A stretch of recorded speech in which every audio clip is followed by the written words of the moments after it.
जय श्री कृष्ण मित्रों। बहुत समय पहले एक समृद्ध राज्य में, जहां ऊंचे किलों, हरे भरे खेतों और शांत झीलों की सुंदरता थी, वहीं एक गहरी जंगल की सीमा पर एक गरीब शिकारी रहा करता था। उसका नाम अर्जुन था। वह ईमानदार, साहसी और दिल से नेक था। जंगल में शिकार कर वह अपनी बूढ़ी माँ का पेट पालता था। उसी राज्य में एक अनुपम सुंदरी राजकुमारी रहती थी, राजकुमारी संजना। उसकी सुंदरता की मिसाल दूर दूर तक दी जाती थी, परंतु वह केवल रूप से ही नहीं बल्कि हृदय से भी पवित्र थी। वह महल के बंधनों से आजाद होना चाहती थी, पक्षियों की तरह उड़ना चाहती थी। लेकिन उसका पिता राजा चंद्रसेन उसे सोने के पिंजरे में कैद किए हुए था। एक दिन राजकुमारी महल से बाहर जाने की ठानी। वह अपने सखियों के साथ जंगल की ओर निकल पड़ी, परंतु घने जंगल में रास्ता भटक गई।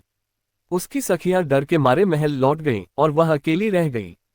वहीं पास में अर्जुन एक हिरण का पीछा कर रहा था। जब उसने किसी की कराहट सुनी तो वह चौकन्ना हो गया। उसने जाकर देखा, एक सुंदर युवती घबराई हुई बैठी थी। राजकुमारी ने पहली बार किसी साधारण व्यक्ति से बातचीत की थी।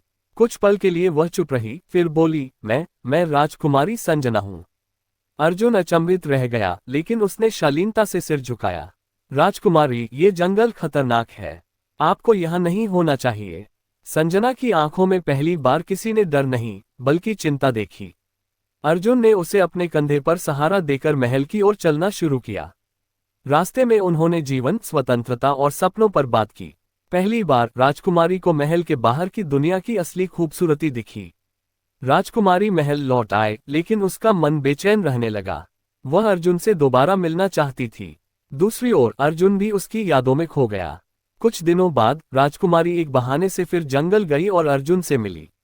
दोनों की मुलाकातें बढ़ने लगीं। अर्जुन ने उसे तीरंदाजी सिखाई, जंगल की बातें बताईं और उसके सपनों को समझा। संजना को महल की जिंदगी बेड़ियों जैसी लगने लगी, लेकिन खुशियों की उम्र छोटी होती है। उनके इस पवित्र प्रेम को महल की साजिशों ने देख लिया था। महल के जासूसों ने राजा को सूचित किया कि राजकुमारी एक गरीब शिकारी से प्रेम करने लगी है। राजा क्रोधित हो उठा, एक साधारण शिकारी मेरी बेटी के योग्य नहीं, उसे दंड मिलेगा। राजा ने गरजते हुए कहा। अर्जुन को पकड़ने का आदेश दिया गया, लेकिन वह पहले ही भाग चुका था। राजकुमारी ने जब ये सुना तो उसने पिता से विरोध किया। यह असंभव है, तुम एक राजकुमारी हो और वह सिर्फ एक गरीब शिकारी। राजकुमारी ने विद्रोह कर दिया, लेकिन राजा ने उसे महल में बंद करवा दिया। अर्जुन ने अपनी प्रेमिका को बचाने का प्रण लिया। वह राज्य के वीर योद्धाओं से भिड़ा, लेकिन पकड़ा गया। राजा ने उसे मृत्युदंड देने का आदेश दे दिया।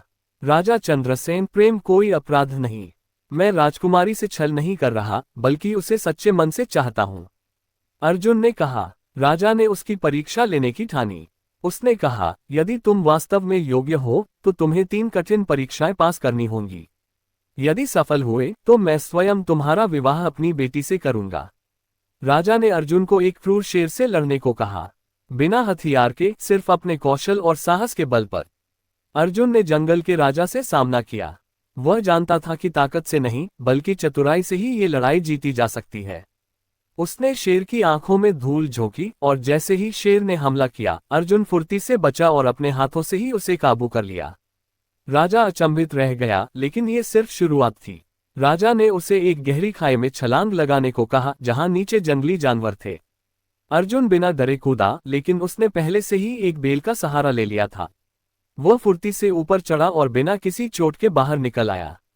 राजा ने आखिरी परीक्षा में संजना को जहर का प्याला दिया। यदि अर्जुन तुम्हें सच में प्रेम करता है तो वह तुम्हारे लिए यह जहर पी लेगा। अर्जुन ने बिना एक पल गंवाए प्याला उठा लिया और पी गया। राजा और सभा चौंक गए, लेकिन तभी राजकुमारी मुस्कुराए। राजा, पिता, यह जहर नहीं था बल्कि एक औषधि थी। अगर अर्जुन ने एक पल के लिए भी संकोच किया होता तो यह प्रमाण होता कि उसका प्रेम सच्चा नहीं था। लेकिन उसने बिना सोचे समझे मेरा हाथ थाम लिया। राजा को पहली बार समझ आया कि सच्चा प्रेम पद या जन्म से नहीं बल्कि हृदय से मापा जाता है।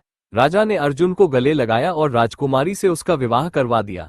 अर्जुन अब सिर्फ एक शिकारी नहीं था, बल्कि राजकुमारी का पति, राज्य का संरक्षक और एक मिसाल बन गया। राज्य में उनकी प्रेम कहानी पीढ़ियों तक सुनाई जाती रही। प्रेम न तो गरीबी देखता है, न पद, वो सिर्फ हृदय की सच्चाई को पहचानता है।